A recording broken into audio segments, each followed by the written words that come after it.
अंदर आओ, बैठो यहाँ। दादा, क्या आपकी तबीयत ठीक नहीं है? आपका चेहरा कैसा हो गया है? कितनी बार कहा था मेरे साथ इच्छापुर में चलो, देखना कितना अच्छा लगेगा, लेकिन नहीं, आप यहीं लेना चाहते थे। नहीं रे, अब किसी और जगह जाने का समय आ गया है। तेरे इंतजार में ही था। क्या मतलब? बताऊंगा, सब बताऊंगा। अच्छा, बाकी बात बाद में होगी। देखो तुम्हारे लिए क्या लाया हूं, रसगुल्ला, धोती, पंजाबी। दादा कुछ समय तक बस उन चीजों को देखते रहते हैं। उनकी दोनों आंखों से आंसू बहने लगते हैं।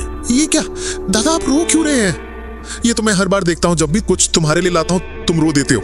छोटा भाई लाए तो ऐसा ही होता है रे, लेकिन ये चीजें अब मेरी। क्या चुप क्यों हो गए? ओह, कुछ नहीं। अच्छा दादा, इस गांव में क्या अब सब बहुत जल्दी सो जाते हैं? जब हम पिछली बार आए थे तब तो किसी को इतनी जल्दी सोते नहीं देखा था। हर घर में बातें, हंसी मजाक चलता रहता था। दादा सिर झुकाकर बोले। हाँ, सब सो ही गए हैं। राजेश ने यह भी गौर किया कि कुछ काली परछाइयां जैसे दरवाजे के बाहर खड़ी हैं। अच्छा, तुम लोग बैठो, मैं चाय बना कर लाता हूं, फिर बातें करेंगे। दादा अंधेरे की ओर रसोई में चले गए। तीनों रसोई की हालत देखकर भी हैरान हो गए। जो दादा अकेले रहकर भी हमेशा घर को साफ सुथरा रखते थे, अब पूरे घर में धूल की मोटी परत जमी है। ये देखो दादा, रसगुल्ला तो साथ ले जाना ही भूल गए। मुझे दो, मैं रसोई में दे आता हूँ। मुझे भी बहुत प्यास लगी है, मैं भी चलता हूँ, चलो। राजेश और बिजेन जैसे ही रसोई में घुसते हैं, अंदर का नजारा देखकर चौंक जाते हैं। वो देखते हैं कि चूल्हे के सामने एक कंकाल बैठा है।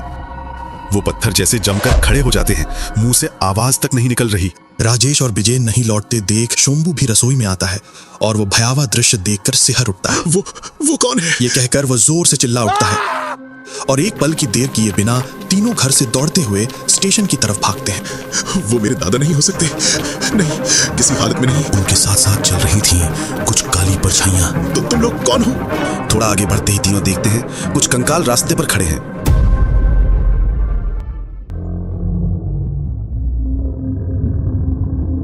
एक कंकाल आगे बढ़ता है बिल्कुल शंभू के सामने।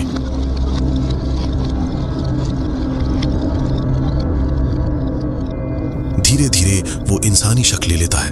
दादा, तुम? हारे, मैं ही हूं।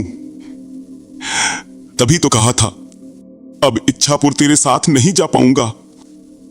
असल में इस गांव में अब कोई भी जिंदा नहीं है, यहां तक कि मैं भी नहीं। ये सुनते ही शंभू धड़ाम से जमीन पर बैठ जाता है, आंखों से आंसू बह रहे हैं। दादा तुम? मत रो भाई, डेंगू की महामारी में सब मर गए, लेकिन किसी का पिंडदान नहीं हुआ, इसलिए मुक्ति नहीं मिली। क्या तू वो काम करेगा? शंभू अब भी रो रहा है।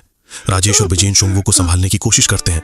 भाई, हर किसी को मरना ही होता है। शायद मेरी उम्र इतनी ही थी।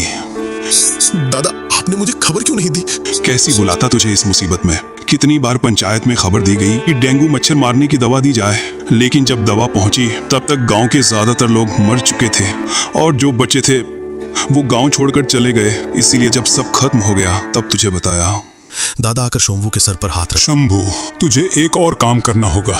तेरे सिवा मेरा और कोई भी अपना नहीं है, इसलिए मेरे घर और जमीन को बेच दे और उस पैसे को इच्छापुर के विकास में लगा देना। मुझे बहुत अच्छा लगेगा।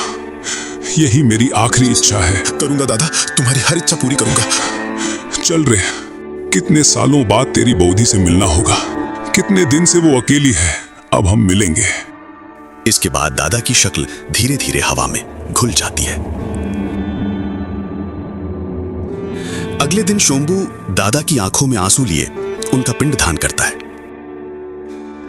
और जमीन बेचने के बाद मिले पैसे से इच्छापुर में एक महिला विद्यालय की स्थापना होती।